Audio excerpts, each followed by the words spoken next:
What is this stone-topped side table with a refrigerator-style main compartment, about 3 feet tall by 1.5 feet wide and deep? The main compartment is horizontally oriented, not vertical. The drawer is locked, and I'm not sure if they open, or if is it somewhat connected to the lower compartment. Any idea what this could be?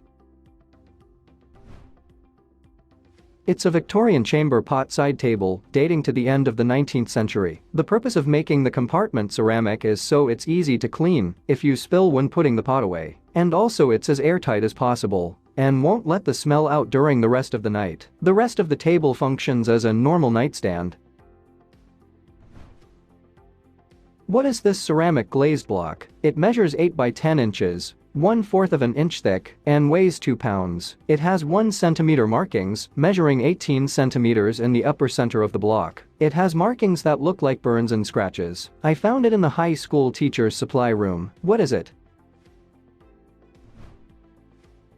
It's a truly rare apothecary pill tile from the 19th century. Apothecaries used the pill tiles as a slab for mixing medicines with a spatula. The medicine was made into pills by rolling the compound into a rod, then cutting the rod into pill sections, and finally rounding them by hand. Pill tiles were introduced into England in the mid-1700s and were Delft tiles with graduated scales. After 1800, most pill tiles were Wedgwood, but these were gradually replaced with porcelain tiles because the Wedgwood surface easily stained. The first glass pill tiles appeared in 1875 and replaced the porcelain ones. What is this strange granite object found in a small town in Cornwall in the UK? It's some sort of drainage hole in the center, but not much more info. It is entirely made of granite and clearly well worn, so not certain about the original form factor. About 3 feet long, and what you see is pretty much all the info I have. Any ideas?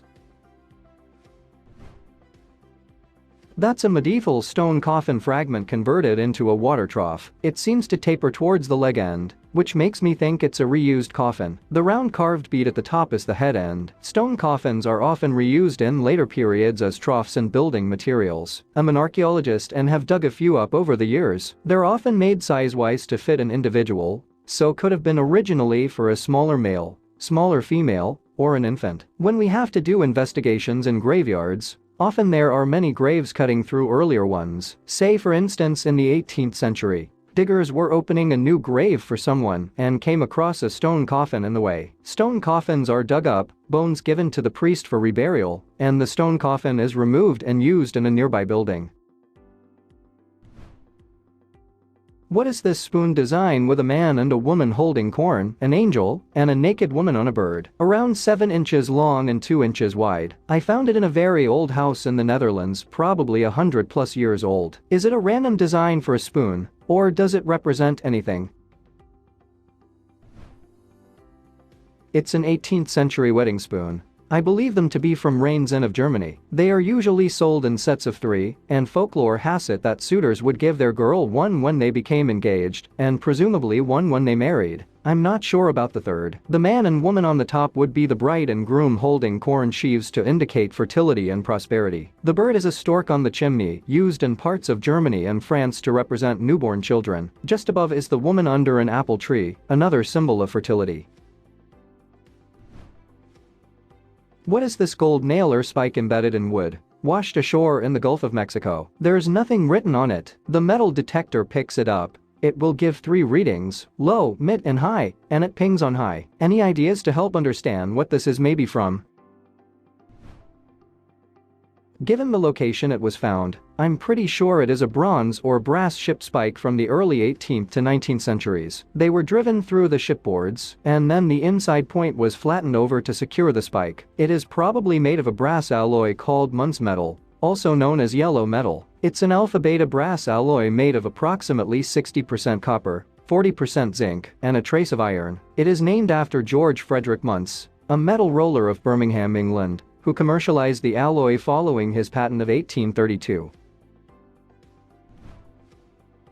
What are these tools or instruments for from 1772? It's a black bumpy covered case with brass tools inside and some type of ruler. This was saved by my great-uncle from my great-grandfather's things, and thus from ancient ancestors. I believe what it says is, sold by J. Search, mathematical instrument maker, to their Royal Highnesses the Duke of Gloucester and Cumberland, successor to the late Mr. W. Bennett in Crown Court, Soho. As far as I know and can tell, this is only relevant to the maker, who I don't believe was any relation, only the Alex boot was. I'm absolutely obsessed with all things old though, and take a lot of pride in the few family heirloom items we have. I'm just wondering specifically what these little instruments were used for. It's a pocket case of 6-inch English drawing instruments from the late 18th century in a black shagreen. These were used entirely by architects, civil engineers and mechanical engineers who apply mathematics in their daily work and have historically needed to keep a variety of drawing instruments on hand. Some purchased tools at different times from different makers and either built or purchased a case in which to keep them. I may have found a record of the owner. Alexander Boot was a joiner and cabinet maker in Soho. He was apprenticed to a master cabinet maker in 1767 and by 1778 appears to have been in a business partnership with one James Bailey, which eventually went bankrupt. It would make sense for a joiner to own instruments of this sort, given the need to measure correct angles, lengths, etc. when designing furniture. In the game Assassin's Creed Unity, some female non-player characters walk around with this strange velvety backpack. Any idea what is this thing? That's a tea vendor. It has a refreshing drink that results from the maceration of licorice sticks in lemon water. This drink began to be sold on the streets of Paris at the end of the 18th century.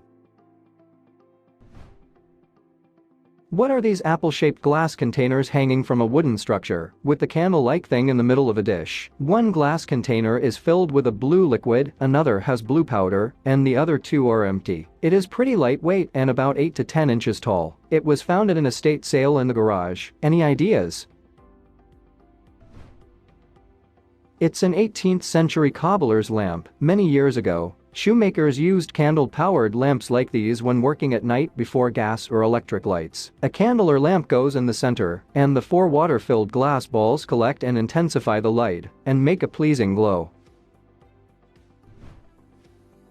This mystery object was found in the museum collection of the Old Mission at San Miguel in Central California, and so might have had a religious, musical, farming or monastic life usage. The mission was founded in 1797. So the object could be 200 plus years old and be of Spanish origin. It's a rectangular wooden box with a shaft through the middle and a crank handle to turn the shaft. The shaft has stubby rectangular metal pins sticking out of it in 3 spirals, where the spacing of the pins seems to increase exponentially. The blades are spaced in an increasing pattern, leading me to suspect that the shaft is in fact the wrong way around in the display case. What is this thing? Please let us know in the comments.